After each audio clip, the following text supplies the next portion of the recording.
Greetings, critters. It's Fox here, and welcome to my Burrow of Thoughts, aka my channel, where spooky will be taking a back seat as we venture into a woodland of fantasy. Today I have a big stack of books. May not be in frame right now, but just wait till you see what I have in store for you in this haul. So settle into your burrows because things are about to get magical. Little disclaimer. Um, A lot of these, I bought them all together off the same site, and a lot of the time on that site, the blurbs are very, very short and to the point. So a lot of these were just blind buys, and we're gonna figure out what they're about together. I also ordered them in March, the beginning of whenever the first day of spring was. I hopped on, got a bunch of books for spring, and I digress. Let's just dive into the haul. Enough excuses. The first book I am going to talk about is Throne of the Fallen by Carrie.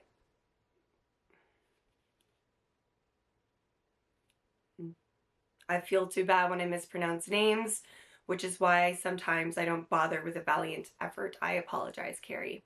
Anywho, doodles. So what this is about is people who read and liked Kingdom of the Wicked. This is a spin-off, but a standalone, so I don't believe you actually have to read that series because I haven't, and I bought this book. And what this is about is there's an artist and the Prince of Envy, and they work together to spoil an evil king's plan, all the while trying not to fall in love.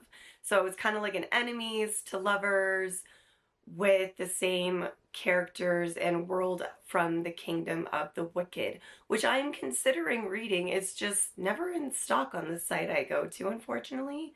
So I'll get there.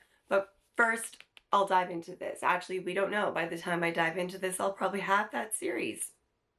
I shouldn't make such promises. The next book that I grabbed is Thornhedge by T. Kingfisher.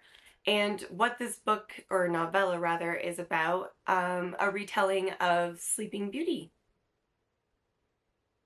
which is one of my favorite Grimm Brothers stories. So naturally, I bought it. And also, look at it. Just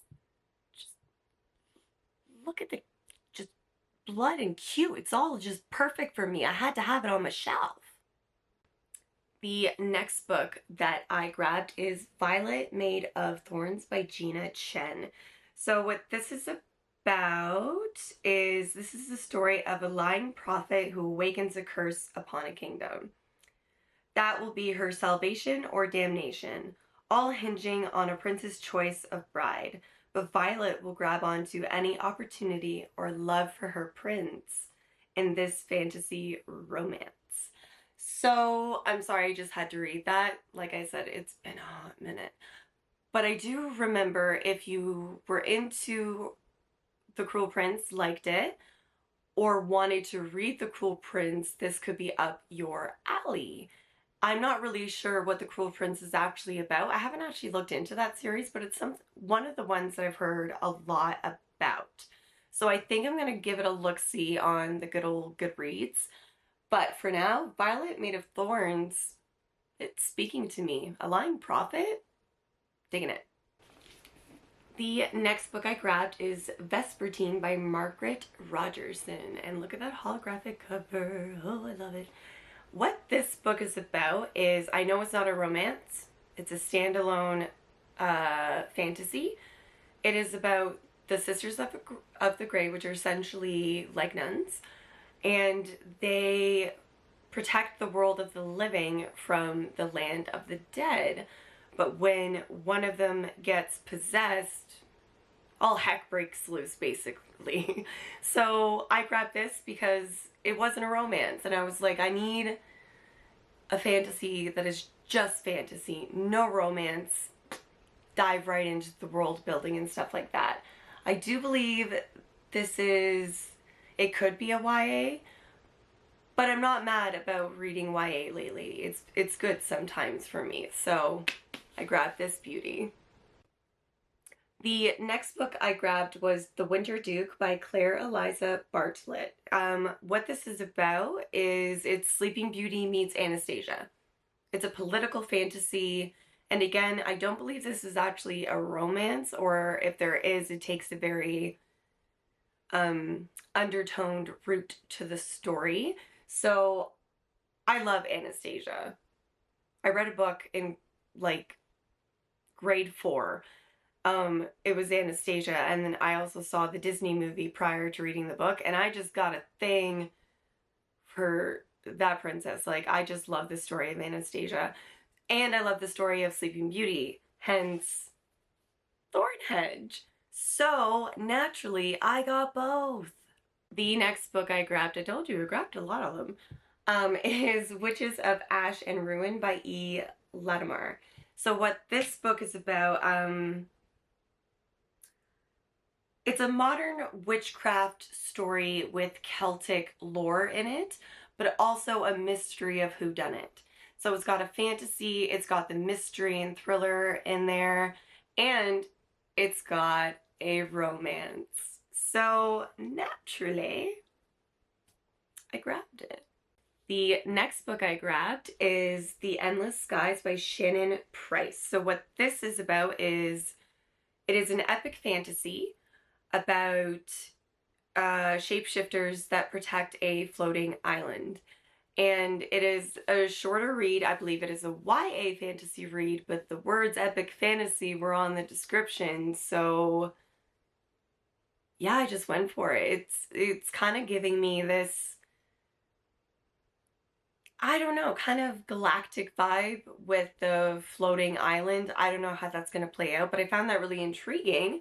So I grabbed the book. Although, does it really take much for me to grab a book these days? I blame the shelf. The next books I grabbed is a duology, which is Lake's Edge and Forestfall by Lyndall Clipstone. These are a gothic YA fantasy full of blood and lust. Love gothic reads. I do like a YA, and it's got lust in there, so YA plus lust. I'm thinking it's going to be a tame, a little cute gothic tale, so I grabbed both because we all know I can't just read the first one and see if I like it. I gotta grab the other one too, and it's a duology, so it counts as one book. The next book I grabbed is The Wolf King by Lauren Palfreyman. Here we go. I'll put it in the description. I apologize, Lauren. Anyway, this book, what it is about, it is a werewolf fantasy enemies to lovers story. There's a war raging between humans and werewolves, and an alpha takes a woman hostage as leverage in the war, and they try not to fall in love. So I got this because I saw it on social media, and it had really good reviews for the romance aspect of it, and sometimes I just need a little romance, and if this has some sensuality notes in there, all the better. So fingers crossed on the Wolf King.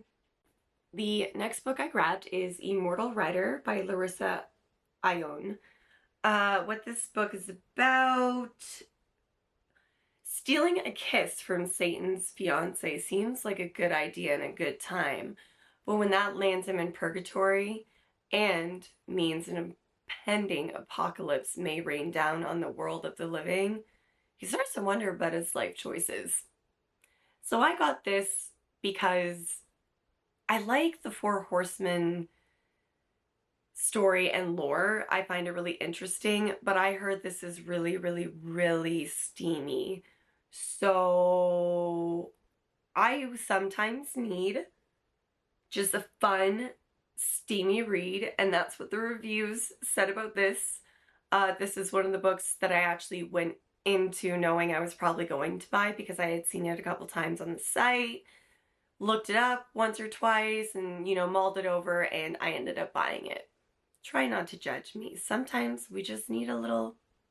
The next book, we're almost at the end, I promise, is this beautiful library bound copy of The Isles of the God by Amy Kaufman. What this book is about, there are two individuals looking to do a ritual for their own reasons, but they awaken two gods and they are pissed. So they must race against time and their love to save their world. So yeah, this cover just, it's even more gorgeous in person. It was a great deal. It is I believe another YA love story read, but it is a bigger book and I grabbed it. I can't, it's beautiful. I grabbed it, okay? I bought it. I bought them all. The last 7 books I'm going to be talking about is something I've never read. Don't judge me. I liked reading Lord of the Rings at age 12, and I really loved Harry Potter. I didn't get to The Chronicles of Narnia by C.S. Lewis. What this is about is, based off my knowledge from the first movie, is there's a magical wardrobe that leads to a world that is in war or in peril in some shape or form. I don't know. It's for little ones. They're really short. I had never read it before. I think I also read that there's some biblical synergy and symbolism in the book. And for some reason I found that intriguing, even though my faith is not that. So I don't know. I just find symbolism very intriguing, and I love reading about religion. So I grabbed it. Plus, I thought it'd be good to have a short, literally YA, super YA. Like this is like banging out an R.L. Stein book right before bed. It is just a good Betty by time story, and that's why I bought them all at once, not knowing if I even liked C.S. Lewis's style of writing. Wish me luck. You did it. You made it to the end. Okay, critters, I promise that's all from this magical den today. Thank you so much for being here, watching, your support. It means the whole wide and wild wilderness to me, critters. It really does. And until next time, stay cozy and stay magical. Bye.